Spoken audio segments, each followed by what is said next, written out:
हुआ के साथ ज्योति पांडे। नेशन न्यूज 24 पर हम आपको दिखाएंगे देश दुनिया से जुड़ी तमाम बड़ी और मुख्य खबरें। तो चलिए शुरुआत करते हैं कुछ खास खबरों से। श्रीमद् भागवत कथा का आयोजन समाज को संस्कारित करने के लिए जरूरी। कृषि मंत्री विदेशी आक्रांताओं ने भारतीय इतिहास के साथ किया अन्याय। डॉक्टर बाल मुकुंद पांडे। अत्याचारियों के विनाश के लिए द्वापर में श्री कृष्ण लिया अवतार। कमल नयन महाराज फोटो। कार्यक्रम को संबोधित करते हुए कृषि मंत्री सूर्य प्रताप शाही के साथ में अखिल भारतीय इतिहास संकलन योजना के राष्ट्रीय संगठन मंत्री डॉक्टर बाल मुकुंद पांडे व्यासपीठ पर बैठे। कथावाचक कमल नयन महाराज और धनंजय तिवारी, अजय तिवारी साथ में सभी लोग नजर आए। वहीं श्रीमद् भागवत कथा के चौथे दिन कुशीनगर समाज में व्याप्त बुराइयों को दूर करने के लिए और युवा वर्ग को संस्कारित करने के लिए श्रीमद् भागवत कथा का आयोजन होना बेहद जरूरी है। ये बातें दुधई विकास खंड के गौरी श्रीराम स्थित श्री जगदीश सेवा न्यास के तत्वाधान में जगदीश पब्लिक स्कूल के प्रांगण में आयोजित 7 दिवसीय श्रीमद् भागवत कथा ज्ञान यज्ञ के चौथे दिन शुक्रवार को बतौर मुख्य अतिथि उत्तर प्रदेश सरकार के कृषि मंत्री सूर्य प्रताप शाही ने कथा उद्घाटन को सत्र को संबोधित करते हुए कही। उन्होंने कहा, हर युग में अत्याचारियों के विनाश हेतु भगवान मनुष्य के रूप में अवतरित होते हैं। अयोध्या में नव्य भव्य श्री राम मंदिर का निर्माण से संबंधित रोचक प्रसंगों की चर्चा करते हुए श्री शाही जी ने कहा, 500 वर्षों की गुलामी की प्रतीक बनी राम मंदिर का उद्धार मोदी और योगी जी के कार्यकाल में संभव हुआ।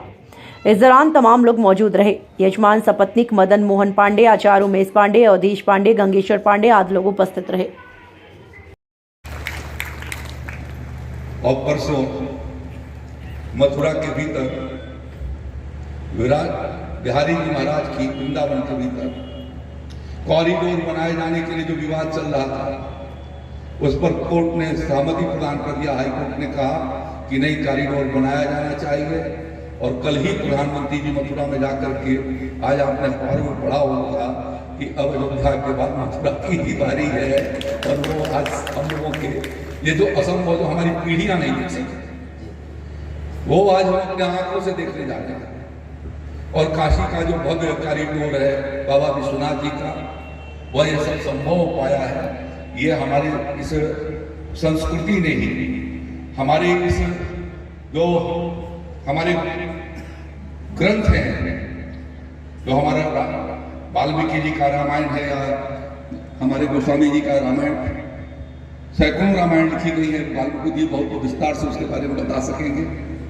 और इसी तरीके से भागवत की कथाएं और जो हमारी गीता है, उसकी ये ताकत रही है। और माताओं का सबसे बड़ा योगदान रहा है कि उनकी आस्था किसी भी परिस्थिति में डिगी नहीं, और उनकी आस्थाओं की वजह से ही आज फिर से मजबूत होकर के हमारा भारत देश भारतीय संस्कृति और सनातन धर्म के आधार पर खड़ा होने जा रहा है। इसमें आप सब जैसे आचार्य और जो हमारे पीठों पर विराजमान लोग हैं, वेद व्यास पीठ पर, जिन्होंने निरंतर इन कथाओं के माध्यम से समाज को जागृत करने का काम किया, उससे जागृति पैदा हुई है।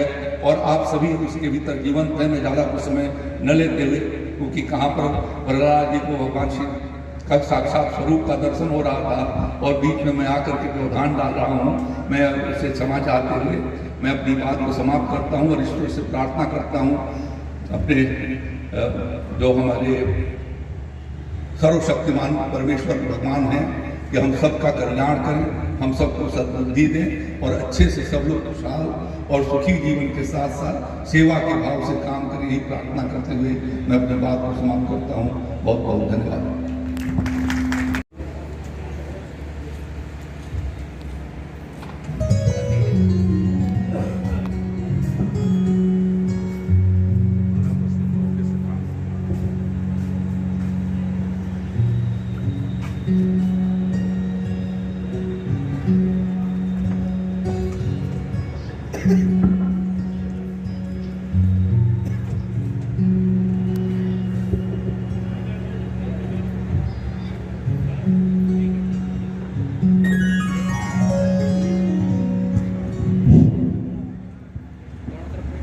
उत्तर प्रदेश सरकार के माननीय कृषि मंत्री श्रीमान सूर्य प्रताप शाही जी हमारे कल के विद्यालय का स्थापना दिवस के मुख्य अतिथि हैं। लेकिन कल ही गुजरात के मुख्यमंत्री रामलला के दर्शन करने के लिए अयोध्या जी पधार रहे हैं। तो इसलिए हमारे प्रदेश के मुख्यमंत्री का आग्रह या निर्देश शाही जी को प्राप्त हुआ कि वो गुजरात के मुख्यमंत्री के साथ रहें, इसके कारण से आपको कल श्री अयोध्या जी जाना अनिवार्य हो गया है। हमारे संबंध शाही जी से पिछले 30-40 वर्षों के हैं।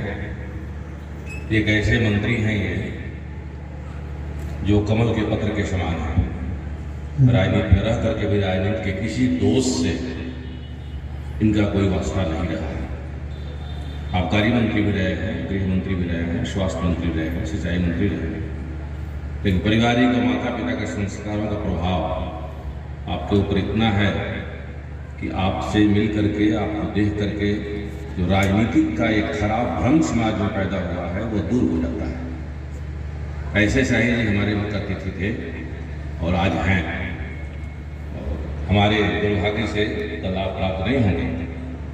मैं शाही जी से निवेदन करूंगा कि आपका आशीर्वाद इस विद्यालय को बना रहे और भविष्य में बार बार आपको बुलाया जाएगा। पिछले स्थापना दिवस में भी आप रहे, इसमें भी आप आ गए हैं। आज भागवत कथा का श्रवण भी किया है। आप हमारे श्रोताओं को, और चूँकि माइक बहुत दूर दूर तक लगी है और यूट्यूब पर 5000 से अधिक लोग देख रहे हैं, इसलिए अपना संदेश देने के लिए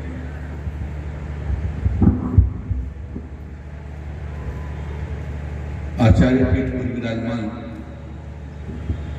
पूज्य श्री कमल नयन दास जी, श्रद्धेय बाल मुकुंद जी,